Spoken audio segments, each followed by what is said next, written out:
English में हम कभी कुछ ऐसे सेंटेंस बनाते हैं जब हमें किसी एक वस्तु की बात करनी होती है, या अपने सेंटेंस में हम कभी दो या तीन वस्तुओं की बात भी करते हैं, एक से अधिक वस्तुओं की बात करते हैं, तो वो सेंटेंस कैसे बनते हैं? सिंगुलर एंड प्लूरल नाउन में। आज हम वो इस बुक से सीखेंगे। अब यहाँ पर आप देख सकते हैं एक पिक्चर दी हुई है, ये जीटी है और ये क्या है? मेघ। ये दोनों खड़े होकर यहाँ पर हिल के सामने बात कर रहे हैं। यहाँ पर 4 सीन है। अब 1 2 3 4 सीन है, और चारों ही सीन में जीटी है, मेघ है, और ये कुछ चीज़ों के बारे में बात कर रहे हैं। तो हम देखते हैं हम इनकी बातें सुनते हैं क्या है। जीटी ने कहा there is 1 tree on that हिल। मेघ ने कहा there are so many trees on that hill. फिर जीटी ने कहा there is a house on this हिल। फिर मेघ ने कहा yes and there are 3 houses on that हिल। एक पेड़ के बारे में बताया उसने, देयर इज़ 1 ट्री ऑन हिल। पर यदि कोई भी वस्तु है, एक से ज़्यादा है, हमें दिख तो रही है, पर कितनी है हमें नहीं पता। एक से ज़्यादा है ये तो पता है, पर हम उसकी गिनती नहीं कर पा रहे हैं, तो हम वहाँ पर क्या लगा देंगे? There are so many trees, मतलब सो मैनी करके हम अपना सेंटेंस कंप्लीट कर सकते हैं। There are so many cows, there are so many flowers.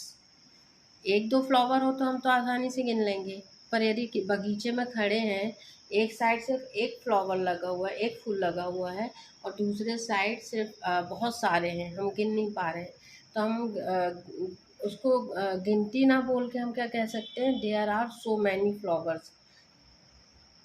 कोई भी चीज़ है तो सो मैनी वर्ड का हम यूज़ करेंगे। समझ में आ जाएगा कि एक वस्तु की बात नहीं है, बहुत सारी वस्तु की बात है। और यहाँ पर देखो, फिर इसने एक हाउस है तो आ करके हाउस लिख दिया है, और यहाँ पर 3 हाउस है। अब हमें पता है कितने हाउस हैं, 3 है, गिन पा रहे हैं, तो हम क्या करेंगे? Yes there are 3 houses on that hill. फिर है look there is a ship on this hill. Giti ने कहा देखो यहाँ पर एक शिप है, भेड़ है एक। और मेघ ने कहा there are 2 ships on that hill as well। ये शिप जो है ये हल्ला कर रहा है, साउंड कर रहा है, इसकी आवाज़ है। अब ये जीटी हंस रहा है, क्या कहा? हा हा हा, ships is not the correct word में, the plural of ship is ship. तो शिप का जो प्लूरल होगा वो भी शिप ही होगा, हम शिप्स नहीं कह सकते हैं। तो कुछ सेंटेंस देखते हैं। देयर क्यों लगाया गया है सेंटेंस में? देयर सिर्फ एक शुरुआत करने के लिए, किसी भी सेंटेंस की अपनी बात की शुरुआत करने के लिए देयर का यूज़ किया जाता है, जो कि यहाँ पे बहुत ही अच्छे से हुआ है। फिर है सेंटेंस में देयर से सेंटेंस कैसे बनेंगे? सबसे पहले देयर यूज़ किया जाएगा, फिर हेल्पिंग वर्ब, और उसके बाद ऑब्जेक्ट। कोई एक्स्ट्रा वर्ड है तो वो उसके बाद हम लिख सकते हैं। तो पहला इसका सेंटेंस था there is 1 tree on that hill. तो यहाँ पर क्योंकि एक ट्री की बात हो रही है, इसलिए हेल्पिंग वर्ब हमारी इज़ रहेगी। हेल्पिंग वर्ब हमारी इसमें क्या रहेगी? इज़ या आर। किसी एक वस्तु की बात करेंगे तो हम इज़ यूज़ करेंगे, और एक से अधिक वस्तु हैं तो हम आर यूज़ करेंगे। तो यहाँ पर देखिए एक पेड़ की बात हो रही है, इसलिए इज़ यूज़ किया गया है। यहाँ पर एक से अधिक पेड़ हैं, कितने हैं हमें नहीं पता, हम गिन नहीं पा रहे हैं, तो हमने यहाँ पर सो मैनी लगा दिया। और आर इसलिए क्योंकि वो एक से ज़्यादा है। हेल्पिंग वर्ब हमें बता रही है कि पेड़ एक नहीं है, एक से ज़्यादा है। और जो भी ऑब्जेक्ट रहेगा उसमें एस या ई एस जुड़ जाएगा। अब एस और ई एस कहाँ लगाना है वो हम आगे लेसन में पढ़ेंगे। पर यदि सब्जेक्ट हमारा ऑब्जेक्ट हमारा यदि प्लूरल है, नहीं सॉरी,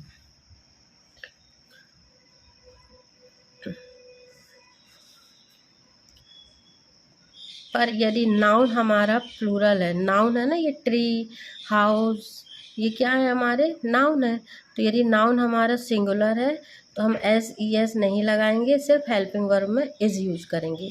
पर यदि नाउन हमारा जो है यदि वो एक से ज़्यादा है, प्लूरल है, तो हम अपना हेल्पिंग वर्ब में आर यूज़ करेंगे और एक्स्ट्रा वर्ड जो भी हैं वो इसके बाद आ जाएंगे।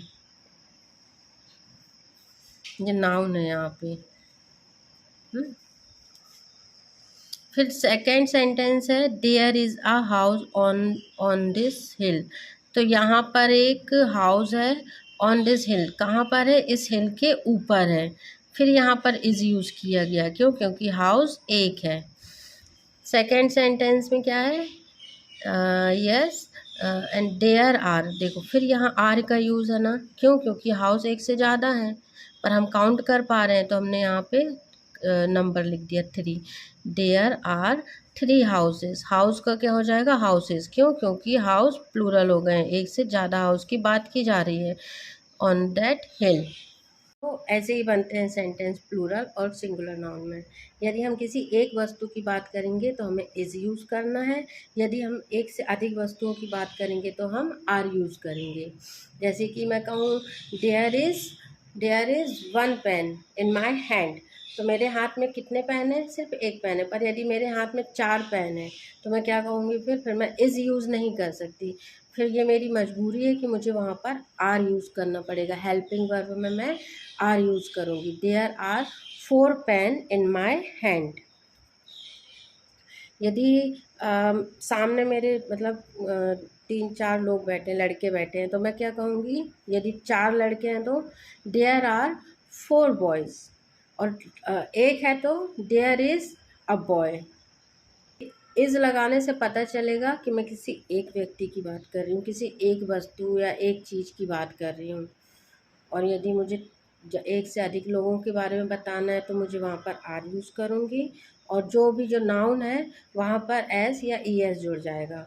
जैसे कि बॉयज़ में बॉयज़ हो गया, पेन में पेन्स हो गया। There are 4 pens in my hand, मैं ये नहीं कह सकती देयर आर 4 पेन, 4 पेन बोलूँगी तो वो गलत हो जाएगा। There are 4 pens in my hand. कुर्सियाँ हैं तो there are so many chairs in this room, there are so many chairs in this room, there are so many cars on the road, road पर बहुत सारी कारें हैं, कितनी है मैं गिन नहीं पा रही हूँ। there are so many cars on the road।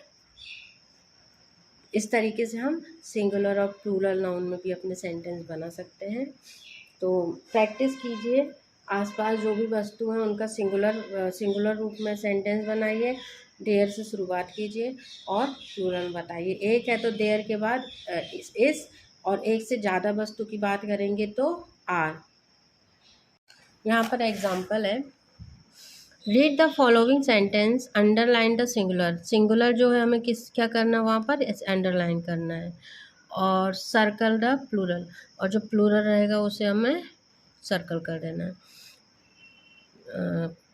Plural nouns, the first one has been done for you.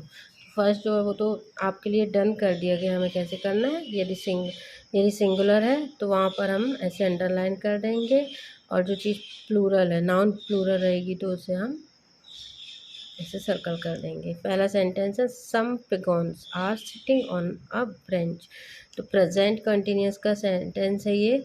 सम पिगॉन्स मतलब कुछ कबूतर बैठे हुए हैं, कहाँ बैठे हैं, ब्रेंच पर। तो प्रेजेंट सिंपल का फॉर्मूला क्या है,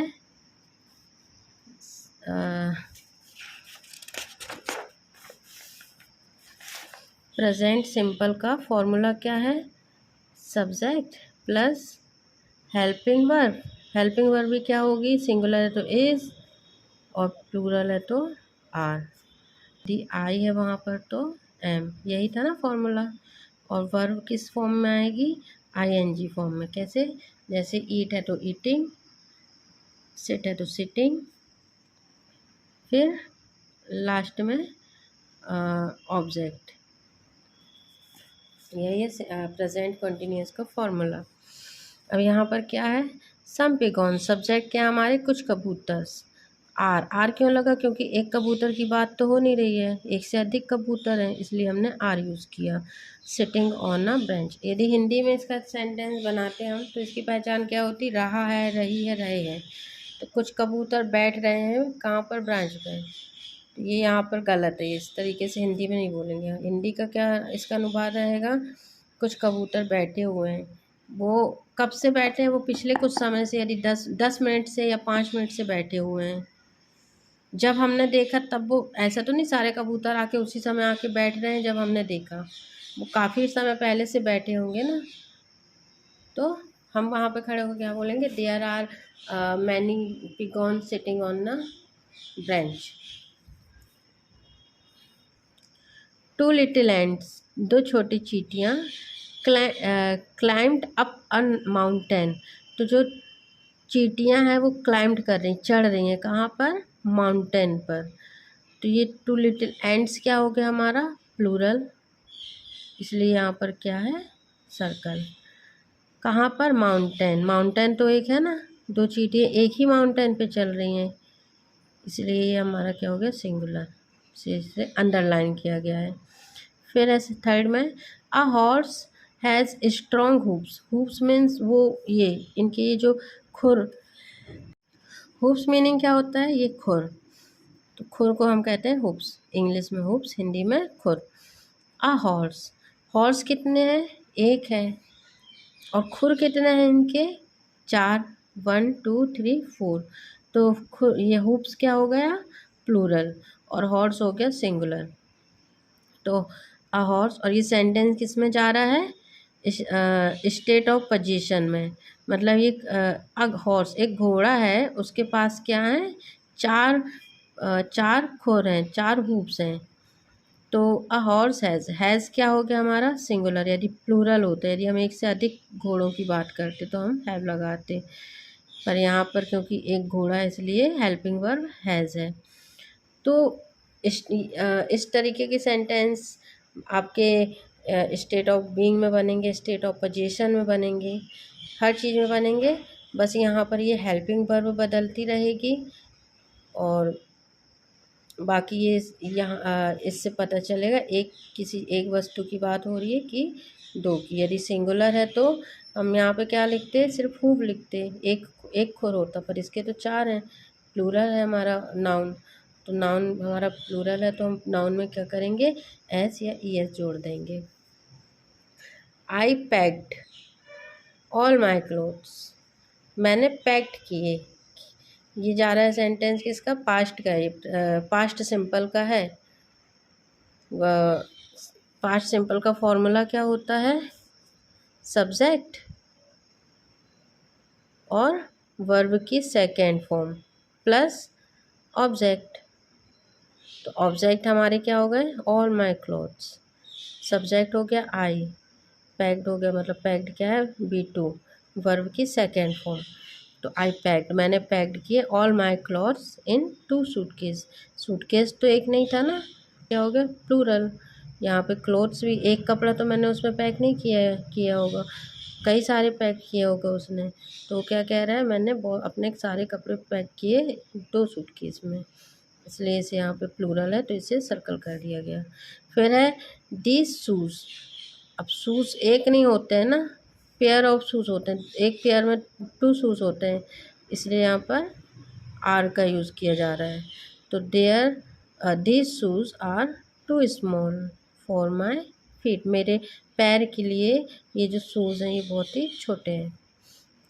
ऑल द वुमन वर्क, एक वुमन की बात नहीं हो रही है, एक से अधिक है ना, इसलिए इसे सर्कल कर दिया गया। ऑल द वुमन वर्क, क्योंकि सिंगुलर है हमारा ये सब्जेक्ट, इसलिए सॉरी प्लूरल है हमारा ये सब्जेक्ट, इसलिए यहाँ पर वर्क का यूज़ किया गया है।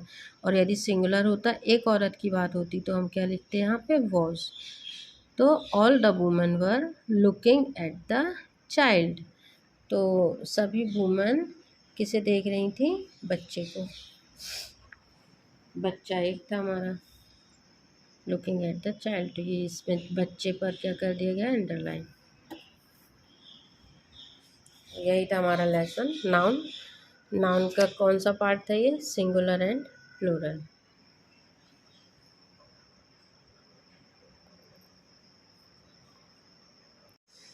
अब ये लेसन बहुत बड़ा है तो हम इसे आगे भी कंटिन्यू रखेंगे। आज एक पार्ट बना है, इसका सेकंड पार्ट भी मैं जल्दी लाऊंगी।